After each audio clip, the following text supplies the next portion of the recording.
Against the Ropes podcast.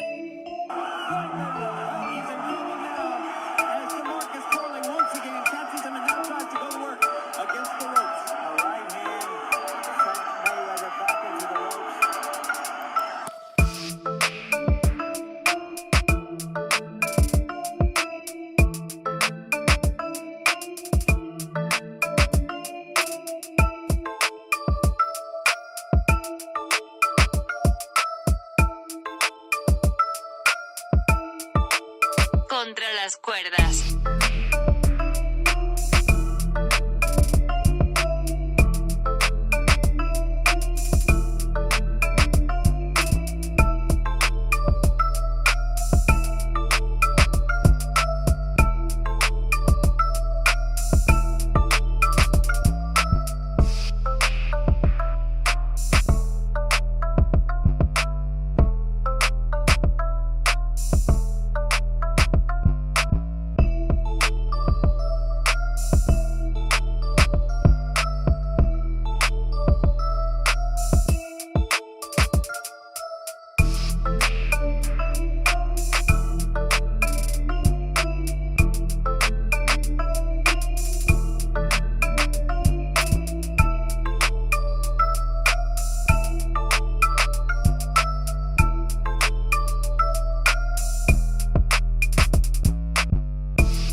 Against the Ropes podcast. Ladies and gentlemen, welcome back. AtR podcast. Gio Garcia here alongside Christian Mosqueda. Back for another episode. February is going to be hot, man. February is going to be hot. A lot of action, and we're here to break it all down. Welcome back. No, welcome back, guys, again. Just like you said it, Gio, there's a lot to talk about, a lot to digest. There's been a lot of narratives in the sport of boxing this week. Gio, what do you want to start with? Well, let's go ahead and start with, Friday, Valentine's Day. We're going to have a war in New York. We saw a little bit of that face-off today. Dennis Berinchyk defending his title against Keyshawn Davis. There you see it. Dennis Berinchyk from the Ukraine, 36 years old. Most known for defeating El Vaquero Navarrete for that vacant title in his last bout. That was in May of 2024. And he won by a split decision against Navarrete, very close fight. 19-0, 9 KOs for Dennis Berinchyk, who holds that title.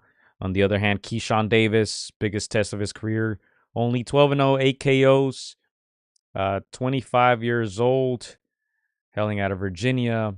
Not much we can say throughout his young career, but now major step up. We'll see if he's ready for it or not. But yeah, it's going down February 14, New York, ESPN top rank, Berinchyk Davis. And of course, Gio, I got to ask you, obviously, we've all heard what happened, subsequently today with Berinchy's team, whether it's Berinchyk or his team that supposedly delivered the bananas and the watermelons. What do you make of all this, Gio, in 2025 for these kinds of things to happen? I'll let you take it away. You're like, no comment. No, again, Gio, that was a bit shocking, of course. That's definitely something that we don't expect anymore. I mean, we hear it happening in football in Europe. We hear it happening in certain areas, but man, Gio, I'm a little shocked that's happening right now in the sport of boxing. Again, we know that racism runs rampant still, but man, I thought some fighters would be smarter than that, Gio. I thought some teams would be smarter than that. Again, I get it. It's the mind games. It's trying to get somebody as talented as Keyshawn Davis off their game, off their boxing. They want him to lose his cool, lose his composure, get mad, make mistakes, get caught. I get the whole game, but man, that's an ugly move on the Ukrainians' part, in my opinion. Yeah, so it seems like the Fimo Lopez was the one who sent that. He posted a video of him eating a banana. So, hey, Chris will believe anything on the internet. So, I didn't want to ruin it for you. But yeah, I don't really care. You're trying to sell the fight, whatever. Oh, okay, so it was Theo that sent that. Okay, again, I did see a picture of that, but I didn't look too much into it.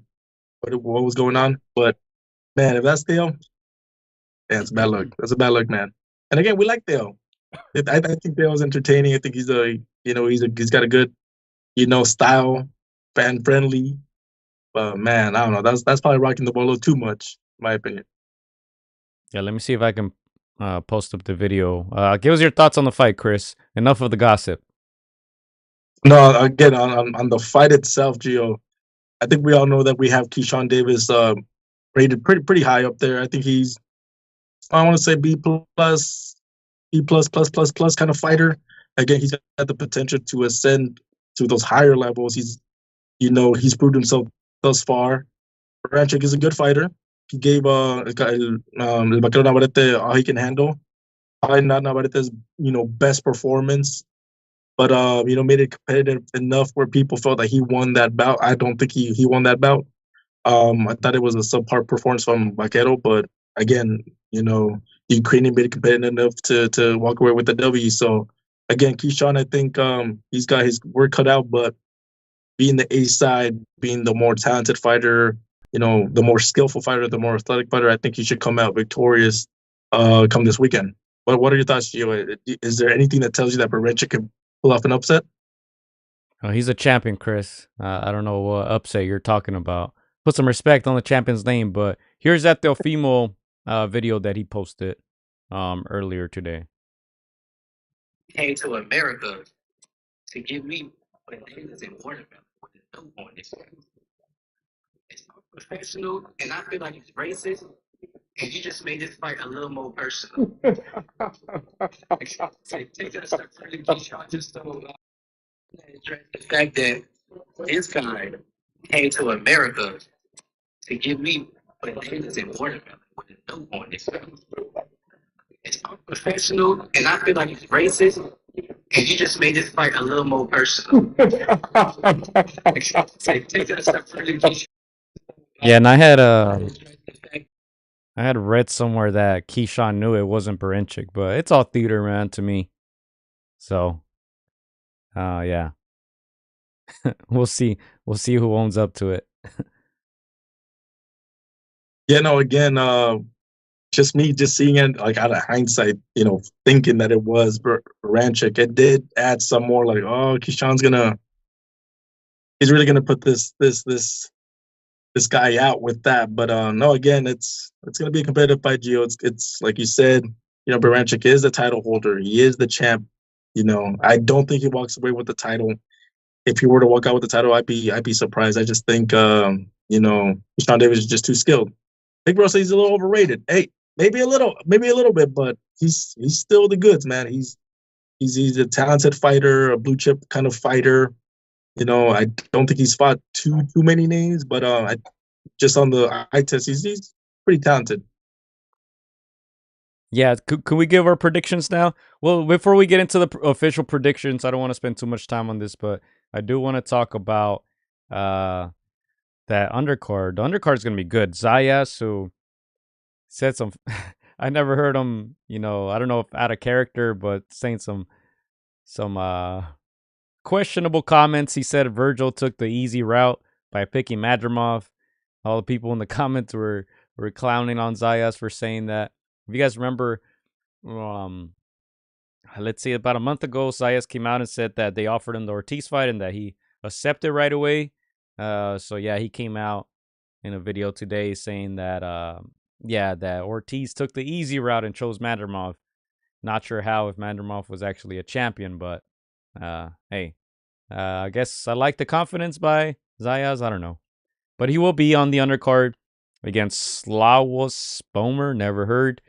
We're also going to get Abdullah Mason on the other card against Manuel Jaimes. I believe that's a gentleman that Rolly's last defeated, if I'm not mistaken.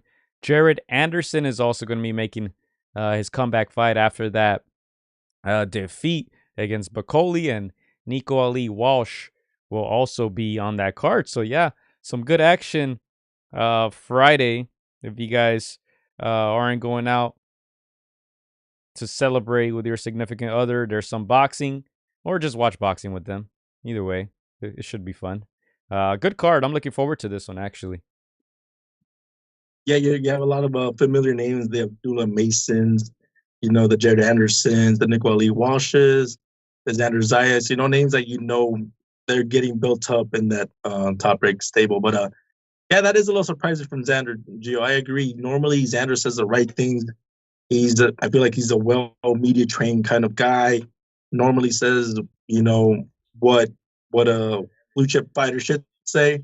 I'm a little shocked. Gives me a little bit of Jaime Munguia wanting Triple G early on in his career kind of vibes. I agree with you. The confidence is expected. When you have a guy that talented, that's has the potential, has a good ceiling, you expect him to be that confident. But to say something like that, I think it's a little too soon.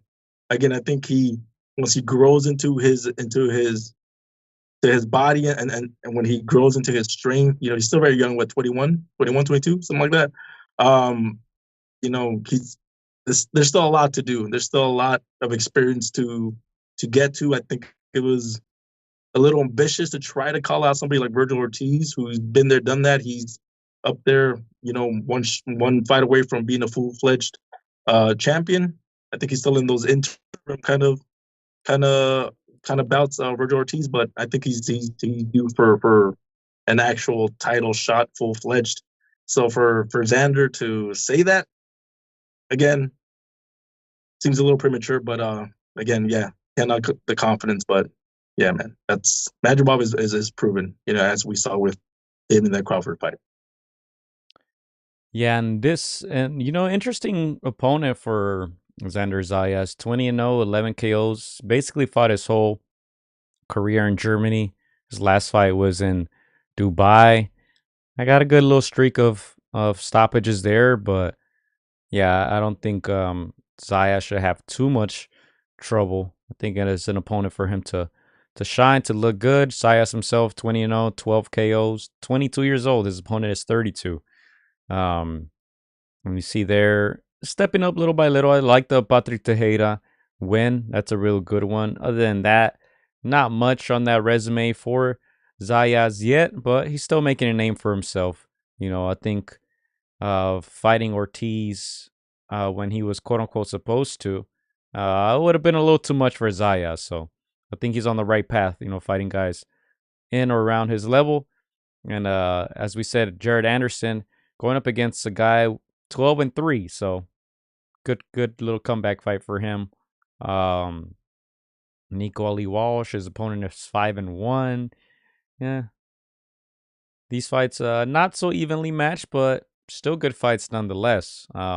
Let's go ahead and to that main event, Chris. As I said, I don't want to spend too much time on this, but we do got to drop our official predictions. I think I have my mind made up. I don't know. Chris is laughing over there. Do we see some comments right here? Let me ask before we give our predictions. Do you feel like this Xander Zayas opponent? Obviously, we see the record 20-0, just like Xander's. Obviously, we don't know who he is. Relatively unknown out of Germany.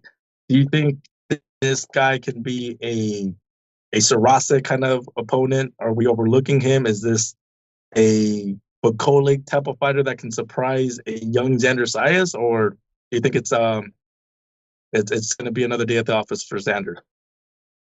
Well, look, he has a good record, so yeah, I think definitely he can surprise. But I'm gonna overlook him in this podcast, Chris. I don't want to talk too much about it. I don't know if you do. No, I'm just trying to see if you're picking a possible unknown upset, but it seems like you're not. I think you highly favor Xander Zayas, and I agree. It's always sometimes these guys that we don't know, man. It's the bodies and those guys that we don't expect to shock, and every once in a while you'll get one of those. But yeah, man, let's move on to the main event prediction. Do you want to drop your Gio? Yeah, I disagree. I don't think it'll be an upset if Berinchyk wins. However, it's gonna be tough for him. Even though he is a champion, I think Keyshawn Davis is going to be the A side in this. Keyshawn got a title shot in 12 fights. How? I don't know. You got to be well connected. All right. Because, yeah, he's talented, but he hasn't really beaten anyone in his young career. So to get a title shot that quick, somebody's moving him along. So I'm going to say that he's going to win a decision, a close one. I'm kind of rooting for Berinchyk. I think Berinchyk is a better fighter, but yeah, I don't know if they're going to give him a decision on ESPN Top Rank. Who the rumors seem to be true. They won't be, or ESPN won't be resigning them to that contract after summer. So it looks like Top Rank might be headed to the Zone. That's what the rumors are. You know, they're trying to get all the promotional companies under one umbrella. I think it'll be a great move for the Zone, who at some point it looked like they were struggling, and now they're getting the biggest fights in the game. But yeah, I can't see Berinchyk really winning a decision, even though he wins. So I'm gonna go with Keyshawn Davis. They're already trying to line Keyshawn Davis up with these other bigger fights. So yeah, I think they might favor him a little bit in this one. I was gonna say, if you think Keyshawn Davis is connected, the Zone is connected. I completely agree. What was it? The first year that we saw them, we were like, new guys on the block. Years later, 3, 4, 5 years later, Gio, look at them. They made the right move. They knew that the streaming platform was gonna be the place to be in the future. So yeah, shout out to the Zone. They made the right moves. But yeah, Keyshawn Davis, Dennis Berinchyk. You're right. Berinchyk, title holder, champion. But something about that American style, that athleticism from Keyshawn, I think that's just gonna overall win over the judges. Again, it's gonna be he's gonna have a tough outing the first 6, 7, 8 rounds. We know that those Eastern Europeans are uber disciplined. They don't lose their composure. They don't lose their cool. They stay composed. We saw it with Crawford. We've seen it time and time again. So it's going to be a competitive match, but I see Keyshawn Davis winning a decision here. You know, unless Berinchyk, completely shocks us and is able to do something that we don't expect. But I do see Keyshawn Davis winning by decision, Gio. Yeah, I still don't get why you keep saying shocking if he's a champion, but anyway, and he beat a legit guy in Navarrete, even though that was a close one, but maybe a little too much for Navarrete at 135. But all right, we're going with Keyshawn decision. That should be a good card, February 14th in New York. We also have some action. The next should be about afternoon for us. Manchester, England, February 15th, the Zone. Jack Catterall against Arnold Barboza Jr. The winner is supposed to get a title shot, so big fight at 140 pounds. We'll be on the lookout for that one. Friend of the show, Arnold Barboza Jr. against El Gato. Jack Catterall, 30-1, 13 KOs, 31 years old, out of the UK. Jack Catterall, so he basically has home court advantage. Last time out, he had that good victory against Regis Progrerius. Also defeated Josh Taylor before that, Jorge Linares. So he has a series of good wins. His only defeat, Josh Taylor, you see it there, 2022, split decision. Many people thought he won that one. But yeah, I think big test again for Jack Catterall, who, like I said, he's been taking tough fights. And, the winner of this one definitely deserves that title shot. These two men have been knocking at the door for a while now. Barboza, 31-0, 11 KOs, 33 years old, from LA, South El Monte. Last time out, he defeated Jose Ramirez November of last year on that Riyadh season card. And you see some of the names there. Daniel Torsorilla, probably one of the more difficult names. Alex Salcedo, that was a war. So yeah, two guys, as I said, who've been knocking on the door for a while. I think this might be a very entertaining fight. Both men absolutely need this win. So there's no tomorrow for either guy. As I said, they've been knocking on the door for a long time, and if either of these guys lose, I think unfortunately they're gonna have to get to the back of the line because they are tough fighters to face. So yeah, this should be a very entertaining one. The Zone, Manchester, England. obviously, Joe, you know that we have a bit of a bias with Arnold Barboza. You know, just seeing the intro to the show, Gio. I remember 4 years ago, he was trying to not get these opportunities, trying to get these names. He was ready then, but he was just not in a position promotion wise to get these names. And now he's finally here. Again, this is a tricky one, Gio. Obviously, they're both not known for being big punchers on Jack Catterall and Arnold, but it's going to be a boxing match again in Manchester in Jack Catterall's home base. It's gonna be an assignment for sure. Again, Arnold's already been through some tough assignments. You mentioned it earlier. Soria, obviously a big puncher, but Arnold was able to get through that one. So for me, it's probably not.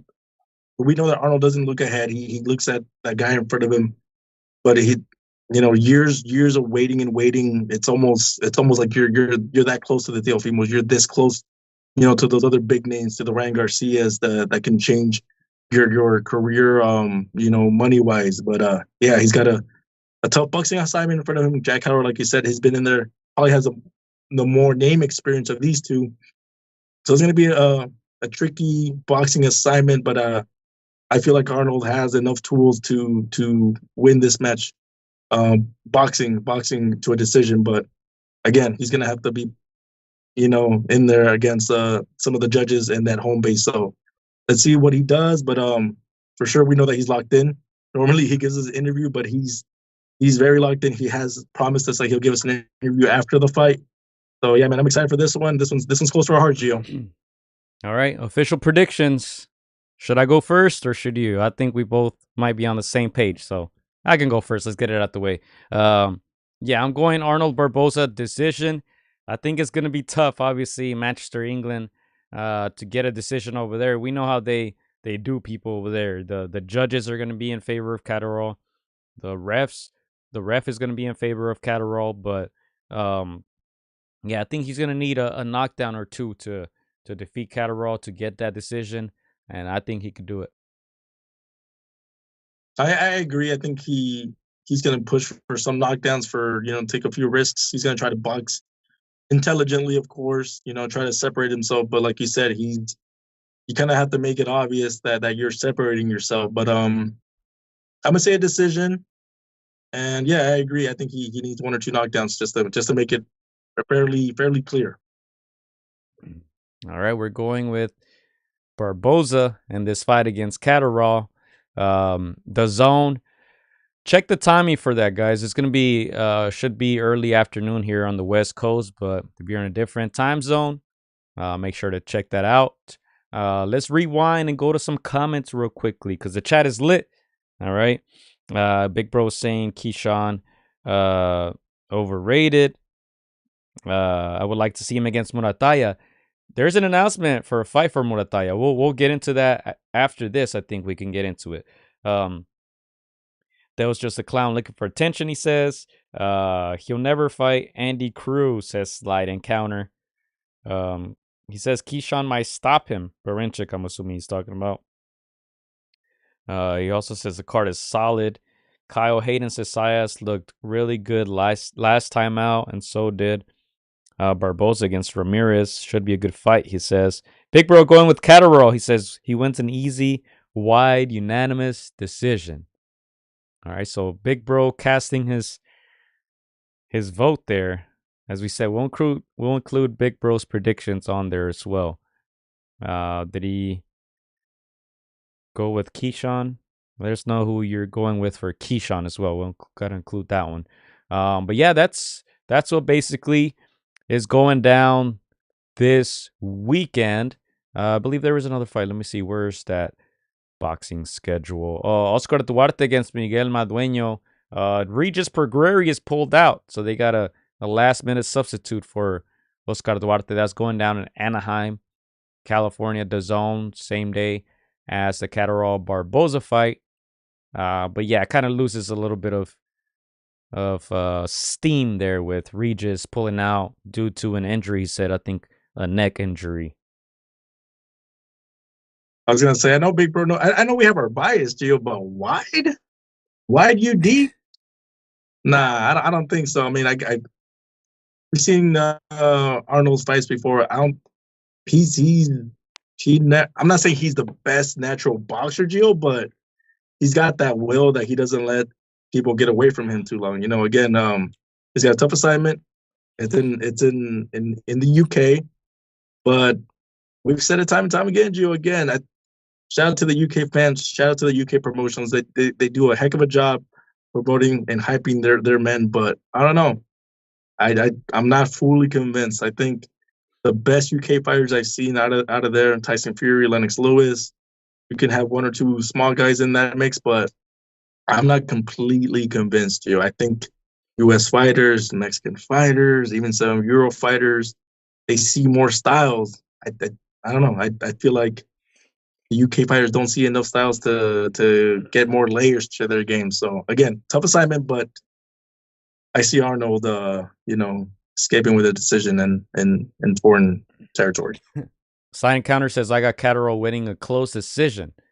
We'll see, man. That's going to be a good one. That's going to be a good one.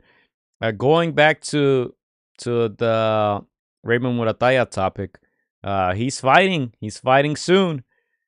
Here it is. The announcement, Raymond Murataya, Zaur Abdullayev, am I saying that correctly? Reached deal, interim IBF title fight set for May 10 in San Diego.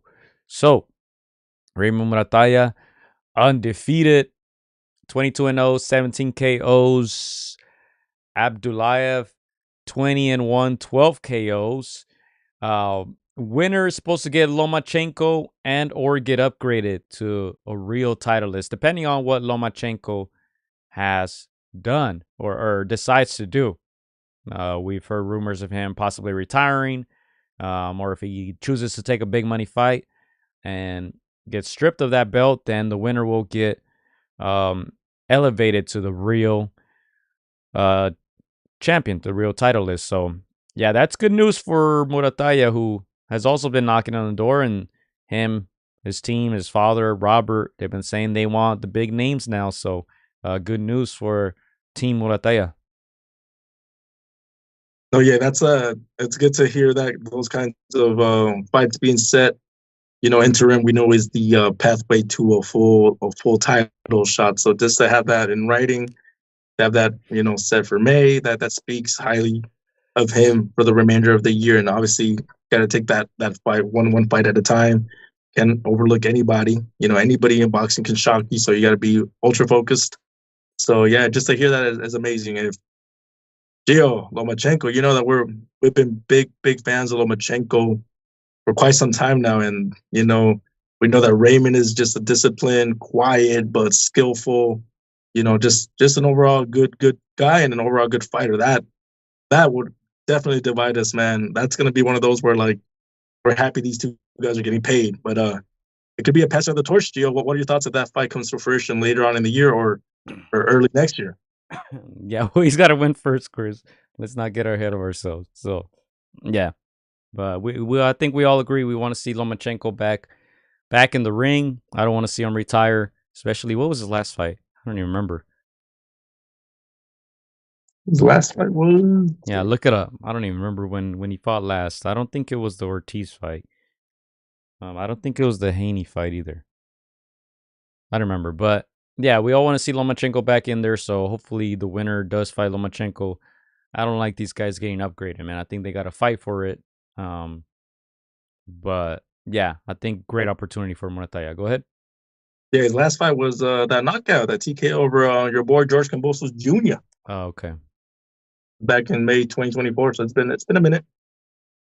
All right, that was announced, and then also Munguia, who will be fighting Saras again. Chris, the possible what do you call it, upset to me of the decade. I mean, this guy, as I said before, Munguia fighting a guy who never fought outside of France, coming up in weight, 4 KOs, I believe, 5 KOs he had to his name only.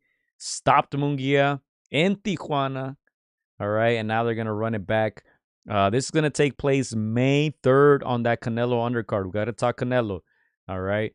But they're saying the rematch is going to be on. This is going to be in Saudi Arabia. You see Saras's record right here. 26-0, 5 KOs now.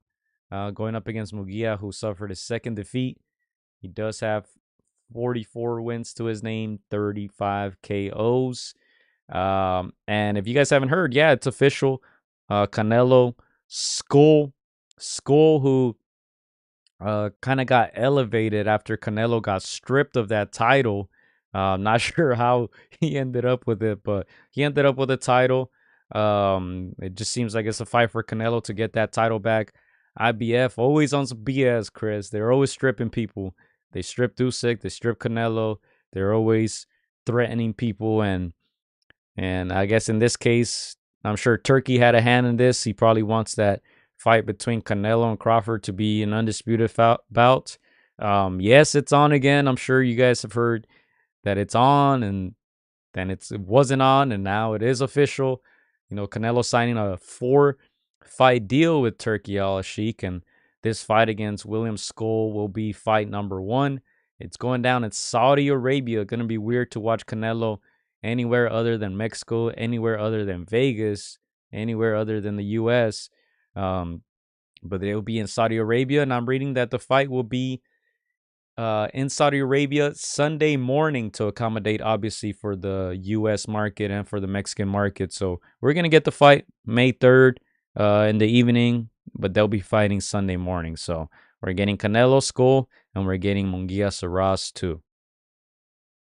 Well, let me just start by saying, Gio, like that. Yeah, you're right. That was absolutely Munguia Sarraz was the upset of the decade. I know that we made a mainstream vote, a casual vote this time, last year for Ryan Garcia versus Devin Haney, but for the purists, for the boxing purists, that was the upset of the decade of the year. And again, only 5 knockouts, Gio. That last knockout should count for like 30%. His knockout ratio should go way up just because of that one. But yeah, the big winner is Sarasi. Again, I'm sure he's getting paid maybe 3 or 4 times full to give Munguia a rematch. They know that they could have gone somewhere else. They could have gone, with some other name and lesser known name for lesser money, for lesser risk. But they know that Munguia needs to avenge that one. They're going to be paying Sarasi big money for this one. Most likely, Munguia will get his W back. Let's not kid ourselves. Lightning probably won't strike twice. If it does, man, I'm gonna hang this up, Gio, because we don't know what we're doing now. So again, Sarasi Munguia rematch, big winner, Sarras, big upset, and that's gonna fill his pockets for time to come.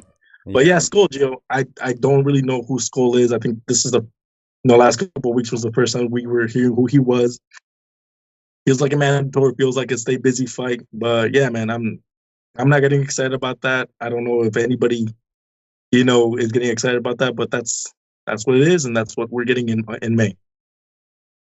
Yeah, so William Skull, 23-0, 9 KOs.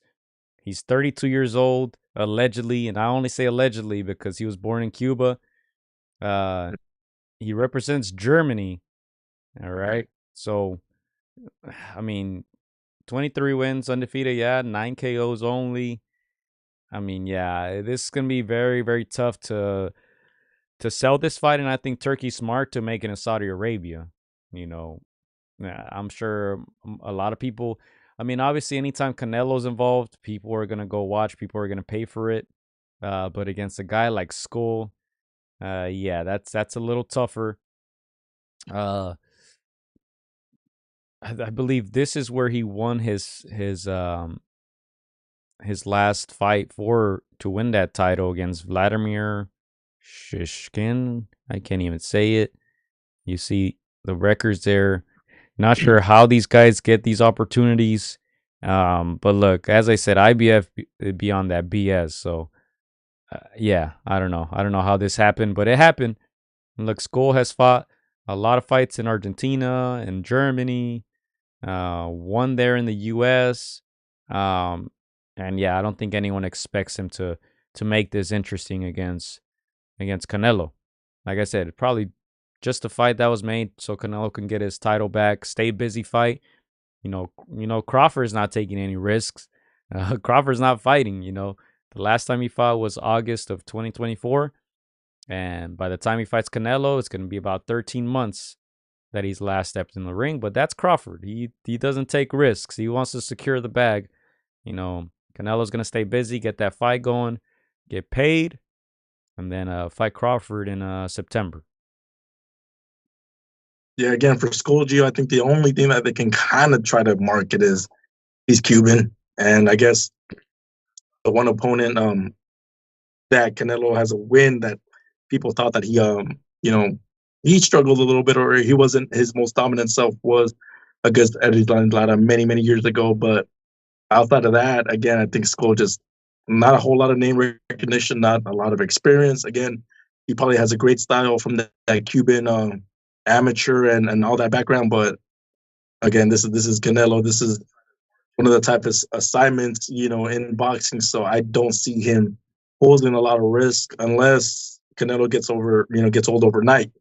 Again, he could very much, I mean, again, crazier stuff has happened in boxing, but I don't see it happening if Skull is somehow able to box him and, pull off this monumentous upset. I'd be shocked, but I don't see it happening. Again, I don't expect us to get, say, a Austin Trout, Miguel Cotto kind of fight. Again, don't know too much about Skull, but nothing says that he's gonna, pull off this shocker, in my opinion.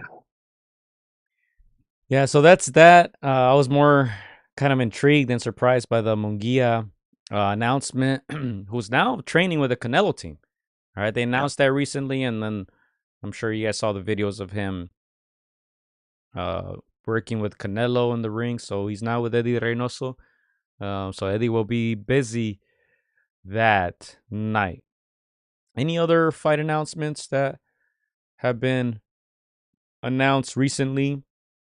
That's Cepeda Farmer. I think we talked briefly about it last week, and there was been some rumors about Teofimo too, but I guess nothing concrete yet. So we'll wait on those.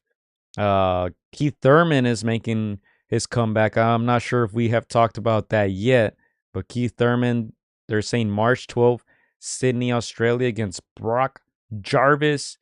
We'll see if he actually gets in the ring, Chris. We haven't seen Keith Thurman in there since a long time. I'll look up the specific date right now, but yeah, are you excited for one time or once upon a time Keith Thurman, Chris? I was gonna say you saying long time is more appropriate. I like Keith Thurman. I think he's entertaining. I think he's very well spoken. I think he's got a great career, like a future career in broadcasting. I think again he knows how to articulate and break down the boxing game. But I feel like in his late 30s, I think his time has passed. Again, he was a great and talented top welterweight at one time, maybe one of the best during his prime, but never. I don't think he ever faced Errol Spence. Correct me if I'm wrong, J.O. But his time at the top has passed, in my opinion. And I feel like it wasn't boxing that retired him. I think it was personal stuff that took him away from his prime, and he didn't make the most out of his time at the top. So I think it's past. I think he's still very talented and he can beat lesser C plus fighters, B minus fighters, but eventually the top welterweight will catch him. And I don't think it's good for his overall health. I think he's done enough, in my opinion. 30-1, 22 KOs. Keith Thurman. He's so old it doesn't even say his age here on BoxRec. But the last time he fought was Mario Barrios. He defeated Mario Barrios in an easy decision.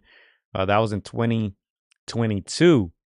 And then his fight before that, 3 years prior, against Manny Pacquiao. So not very active in the last 6 years. Only 2 fights for Keith Thurman, who was supposed to make his comeback against Brock Jarvis, who's 22-1 from Australia.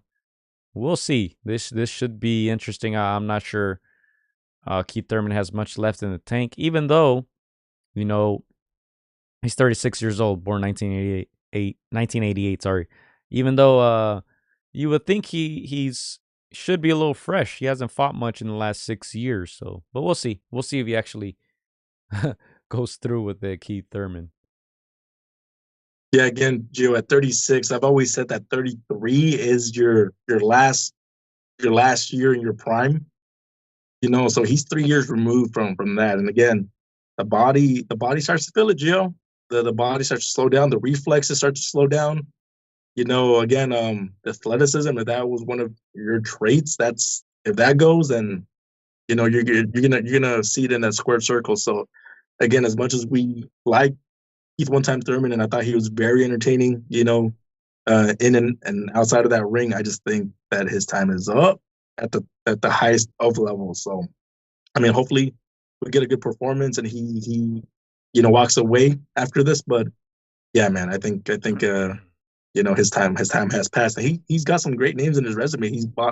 He's fought some of the best during his time. But at 36, Gio, I think it's time to call it quits. He needs to give it up. Nobody cares about him, says Big Bro. Kyle Hayden says they have Canelo as minus 3,000. Sounds about Man. right. Yeah, man. Anything else you got, Chris, before we get out of here? I know this weekend's, good action. We spoke about it. We're going Keyshawn decision. We're also going Arnold Barboza Jr. decision. And then, of course, next week we'll be back to break that all down. And we got to preview the mega card February 22nd. So, yeah, it's going to be hot. Like I said, in February, we're getting a lot of rain right now in Southern California. But, man, things are going to heat up, man. Things are going to heat up. We know these fights are happening abroad, but we're tuning in no matter what, Chris. And as we said, it looks like the zone is still making moves. So, little by little, I think things are shaping up. Kind of how Turkey envisioned, how he talked about it, and how he envisioned it is kind of how it's playing out as of now. So it's exciting times for boxing, I would say. Yeah, and again, Gio, the DAZN folks, the promoters, they rub elbows with the right guy at the right time, man. And again, we're seeing the fruits of their labor now. And again, we're gonna be there, Gio, 10 days away from that mega event in Saudi Arabia. I'll be there. We'll be covering the best event of the first 6 months. And again, Gio, I know we predicted it. You predicted it. There's gonna be another one in 6 months. Hopefully we get something close to this. If we get something 60% close to this, it's gonna be a great rest of the year. But I'm excited for that, Gio. Saudi Arabia, here we come again. Man, we got 6, 7, 8 fights that could be their own main events. And yeah, man, shout out to Turkey for putting that together. You wouldn't have gone this kind of event, Gio, if he's not involved. So again, money talks. Great time to be a boxer. Great time to be a fighter. So man, we're excited for that. And yeah, man, again, a hot month of boxing nonetheless.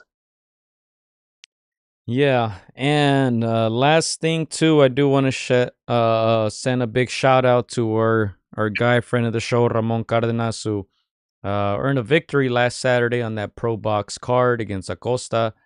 He got dropped in that one halfway through the fight, but they outboxed Acosta for the most part. Brian Acosta, who was also undefeated. So it was very entertaining fight on Pro Box. It is up on their YouTube channel if you guys would like to watch that replay. Ramon Cardenas, who's highly rated in that Inoue division right now, that MJ division. So we'll see if one of those guys can get a crack at Inoue. But yeah, big shout out to Ramon Cardenas. And yeah, man, as I said, you guys stay tuned. We'll be back next week. It's going to be a big week in boxing. The best week so far. Probably the best week for a while in boxing, that February 22 card. But in Turkey, we trust. So we trust that he'll continue to deliver for the rest of 2025. Yeah, and again, just shout out to those guys from India. Again, I before I got here, I didn't know how, outside of MJ and of course outside of B-Bolt, I didn't know how many guys were really connected and close to those top 10 spots. You mentioned Ramon. Man, if MJ doesn't get that fight, he might get it. Anyway, might see him as a lesser threat, and he might be like, let me take that guy. He's ranked number 3 by the WBC. He's ranked number 10 by BoxRec, so he may get that shot before MJ. And we'll drop some interviews that we got this week where we talk about that. But yeah, man, again, that Indio group, it's only an hour away from the Riverside over there with Robert, and they're going to be facing each other, across the corners. They've been, facing each other for many years now. But it's a nice little hub between those two camps, and of course, yeah, man, those title shots, the Madrimov versus Virgil again. It's a nice little hotbed that we have here, Gio, and we're going to be trying to capture as much of that and for you guys to enjoy. Yeah, you mentioned Robert. He posted on his Instagram that they're opening a new gym in Moreno Valley. They're having a grand opening March 8th. I'm thinking about going there. He said a lot of his champions are going to be out there doing pictures and autographs and stuff like that. So I might have to pull up to Moreno Valley. But yeah, there seems like they're opening another gym over there, that Robert Garcia Boxing Academy. So yeah, man, and it's exciting for them too. I know Rayo's fighting soon. Virgil has a big fight against Madrimov coming up, so they're gonna be busy. That Raymond Murataya fight as well. We'll see when Bam is back, but yeah, a lot of world class boxing over there. And yeah, I think that's all I got on my end. For any new listeners, make sure to subscribe. Follow us against the ropes, against DA ropes, Instagram, X, Facebook, Threads, anything but TikTok. You guys can find us. All right. And yeah, salute to all you guys who will be watching the replay. Appreciate you guys. Appreciate you guys in the chat. Thanks for keeping it lit. Iceman checking in. Shout out to Iceman. Let's see. Let's see what else people are talking about here before we get out of here. Did you guys hear that Frank Martin might fight Edwin De Los Santos? That's an interesting fight. De Los Santos, powerful puncher. Frank Martin crumbled against Gervonta. I see that Iceman is asking, how hard were those punches, Chris? Let me just say, I've taken punches from David Benavidez, and I've taken punches from Beck Gio. They're both different, man. Both of them are scary. Let me just say, both of them are scary punches. David's punches are. I'm done spending. When you put them together, Gio, the combinations that gets scary. Beck's punches, I feel like it's more strength, and I feel like he's got more concussive, more like 1-2 punch can knock you out. So. Yeah, man, they showed me some footage. You know how they say never share the sparring footage. They showed me some stuff, and I'll share it with some of that off air. But yeah, no, both guys are scary, and I know Joe, you're gonna drop that interview soon.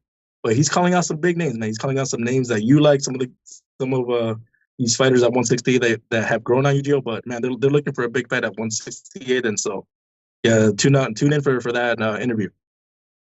Yeah, and you guys see it there, the punches. Let me see if you can hear it.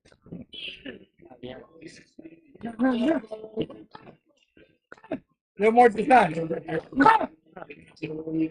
He doesn't allow. You see, he covers the chest.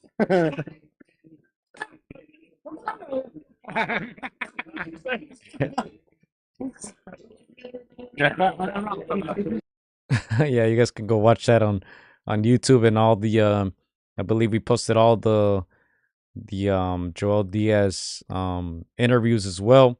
And yeah, we'll be posting that Beck the Bully interview soon. Beck the Bully, who only lost to Gabriel Rosado, if you guys remember that vicious KO.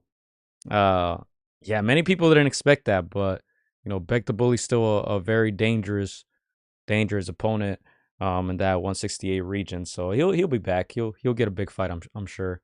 But yeah, they got some talent over there, man. Yeah, he avenged his loss against Gabe Rosado, but I mean, obviously that hurt his stock, and he's just trying to get that momentum back. But again, nice guy. He's like your primo, man. Your primo that can knock you out. But yeah, if you saw me in the video, Joe. I tapped out early, and I was like, I can't look like a punk in front of the fans, man. Let me try to withstand a little bit more. But no, his punches are scary, and that's with that heavy gear. They were trying to tell me like, you want to take the small one? I'm like, nah, dude. I kind of need to survive, man, and make it through the week. But yeah, definitely scary puncher. I think for a lot of the fighters at 168, they see him as a low risk, high. Like no, he's high risk. So maybe they don't want it. But again, the ones that matter are the boxing fans, and he's got a fan friendly style. We're the ones that decide who we respect and not, and we would love to see Beck the Bully back in action against the top names. Yeah, and we got a Crawford hater in the comment section, Chris. Hey, I support you, brother. I don't care what he says. I support him. What'd he say? You can read it later if you want. He says Skull will beat TF out of Crawford if they fought. Crawford's Seen getting this. Crawford's getting stopped against Canelo, man. I think that's just a fact. I mean, listen to that Hey, Joel Diaz interview, man. He wasn't playing. Jill, you posted the picture that Crawford was walking around 180 plus. What are your thoughts on that? Yeah, I mean, I've been saying it forever. These guys are the same size as Canelo. They just choose to not fight guys their size. So, yeah, I wasn't too surprised. I thought maybe he walked around like 170, but 86 is heavy. He probably added some extra weight on there, maybe trying to intimidate Canelo or something. People were saying Bomac just put a hand on the scale. But yeah, it don't matter what he does. He's getting stopped. Yeah, no, let me just say I've been singing Terrence Buds' praises for many years, Gio. You know that. But I I wouldn't bet the house on him against Canelo. I would bet the house on him with many top fighters. And I should have done it with Errol Spence because I called that one, but this is a different beast, man. This is a big beefy boy, and I don't see it. I don't see it again. As talented as Terrence is, I just don't see that chin, that granite chin of Canelo being shook. So we'll see what happens. I'm intrigued by it. Again, we've seen those fights where the smaller guy goes against the bigger opponent to test himself, and normally doesn't come out right. But every once in a while, you'll get the Sugar Ray Leonards, upsetting the Haglers. We'll see if he can do it, but I don't think so. Iceman says, "Yep, Crawford's not small. He's probably taller than Canelo, longer arms, probably around the same weight. Only difference is Canelo's used to getting hit by bigger guys and punching bigger guys. Crawford was fighting in those, I guess, smaller divisions, you can call them. But what did Joel said? He said, what did Crawford do to Madrimov? Nothing."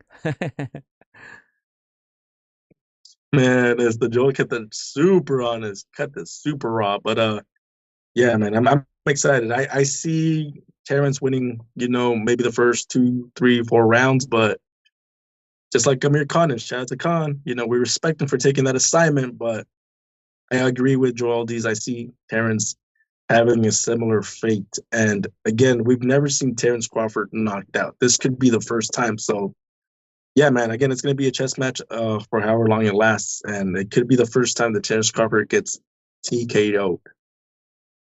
Wow, look at Chris trying to fit in with us. Dude, Hey, again, 1 month this ago, that's guy not what Chris was saying. division's higher. But yeah. Hey, look, as I said, the difference is Canelo was brave enough to go to 160, 168, and even 175. Crawford was brave enough to hit 154 and say, hey, that's it. Cash me out. Let me fight the cash cow and retire. Live happily ever after. But yeah, people are going to tune in. It's going to be a good mainstream fight. Obviously, in the world of sports, Terrence Crawford is not really known. But, they're going to sell it. Oh, this guy's undisputed. This guy is coming from the lighter divisions. Oh, this guy's undefeated. Just like ESPN sold his name when he was under them, made people believe that he was #1 pound for pound. Still, I have no idea how, but they did it. But that's how they're going to sell it, I think, to the mainstream. And I think on fight night, a lot of people are going to be very disappointed because I don't think that fight goes past 9 rounds, honestly. Once they see Canelo landing some punches, I think it's pretty much game. But we'll see. We'll have to wait and see. There's still a lot of time from now until then. But yeah, they're gonna be cooking that one little by little. Crawford won the lottery, man. That guy won the lottery. He's been trying to use Canelo's name to his advantage for the past year or two. It was a fantasy fight, but hey, Turkey can turn fantasies into realities, man. And I'm very curious to see how much Canelo's gonna get from that deal because they just posted Ring Magazine posted the highest paid boxers of 2024. Where is it? Right here. If you can see it there. Tyson Fury won with 147 million from those two fights against Usyk. Usyk 122 million. Canelo 73 million. Joshua 60 million. And Jake Paul 48 million. And then Inoue 42 million. Highest paid from last year. So we'll see how much Canelo will get from this Turkey deal. He was getting about 35 every fight with PBC. You would assume it's more with Turkey. And Gio, I know I asked you this question. I'm gonna pose it a little differently this time around. Obviously, we know that our prediction, our educated prediction, says that Canelo will win this one and will win this one likely by TKO. If Terrence were to upset or beat Canelo, whichever way, does this make Terrence Crawford better in the American ranks than Floyd Mayweather? Yes or no? Can you repeat that? If he wins, does that make him better than Mayweather? Yeah. Well, I mean, no. No? Like, come on, man. Look at his resume. That will tell you everything. Of course, resume-wise, I agree. You know, Floyd has one of the most decorated resumes in all of boxing. No, I think it's not that. It's just Crawford doesn't have a resume, Chris. But I guess my question was because Canelo now is much more seasoned, much more experienced, amazing resume than the Canelo that lost to Floyd. So that's why my question. What do you think? I agree that he would still not have the resume of Floyd Mayweather, but I would say that he would have beaten a much better Canelo, better Canelo. So that would be up for debate, but that would at least give him like an argument per se. Yeah, no, I think this version of Canelo is way better than that 22, 23-year-old Canelo, even though he's 34, 35, older, yeah, but I think he's a lot more experienced, a lot stronger, just a smarter, much better defensively, timing, impeccable. But yeah, you can't have one signature win your whole career, Chris, and skip the line. You know, if you want to include Errol Spence, that version of Errol Spence, sure. What else you got? Gamboa, who was 126 and you brought him up to 35. Yeah, nah. Stop it. I agree. But again, I'm sure he's gonna be, I mean, he's already chasing greatness just facing Canelo, you know. And he's gonna be looking for that greatest American moniker. But again, tough assignment, very difficult assignment. I don't see it happening, but hey, he's walking around 186. Some people are going to think he can. We'll see. Big Bro saying Monster making that much in the lower weight classes is impressive. 42 last year he made, reportedly. Iceman says very impressive. Gotta go to Japan, Gio. That's going to be the next stop. Yeah, that's hilarious. People keep saying he needs to come over here, man. Y'all are weird. That's all I'm going to say. But anyway, yeah, I think that's that for this week. We'll be back next week. As I said, big show next week. Mega card February 22nd. We'll break down this fight versus between Berinchyk, Keyshawn Davis. We got Jack Catterall, Arnold Barboza Jr., got Oscar Duarte in action. So it should be good. In other news, Chisora defeated Wallin. If anyone cares, they did share a burger after and all that. I watched the highlights. I didn't catch the fight, but I thought that was interesting. And then Chisora proceeded to call the champions out. Man, that guy's never going to stop fighting, man. But yeah.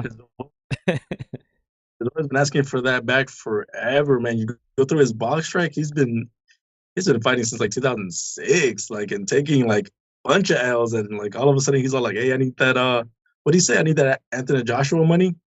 I'm like, this guy is making it seem like this is his 7th, 8th fight, and he's already like up there. He's He's been in the game for a while, Gio. Again, he's been in the game for a while, taking a bunch of L's, and now he's peaking at the right time at the end of his career. But hey, man, he's gotta get a little bit of money, man. Come on,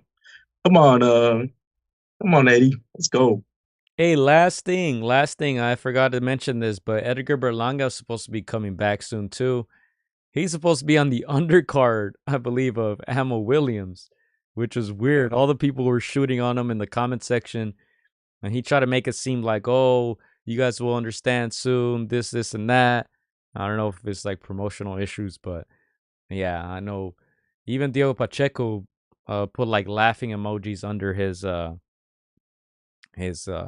that post, and a lot of people were clowning Berlanga, going from the Canelo fight to being an undercard fighter, but against an unknown opponent. But yeah, that's what happened. We'll see what happens with that. Again, thank you guys for keeping that chat lit. We hope you guys enjoyed the show, and we'll be back soon. Peace. Let's go, Arnold. Let's go. South El Monte, stand up. Make it happen, man. Uphill battle. Uphill battle. Let's go, mates. Let's go, mates. Hey, judges, do the right thing, man. Do the right thing. Hola amigos, soy Juan Francisco Gallo Estrada. Quiero mandar un saludo para mis amigos de Contra las Cuerdas. Echenle muchas ganas. Un abrazo, muchas bendiciones. Shout out to Against the Ropes. You know what mine is? Let's box, bitches. It's almost fight night. Shout out to Against the Ropes. Thank you for the support. Keep doing your thing. You're doing a great job. So thank you and best wishes. Huge shout out to Against the Ropes. Shout out to Against the Ropes. Thank you guys for the interview, and hope to see you guys soon. Against the Ropes, always doing the right thing. Shout out to Against the Ropes, man. I appreciate you guys for having me, taking the time on y'all day. Against the Ropes, #1. Freddie Roach. Thank you very much.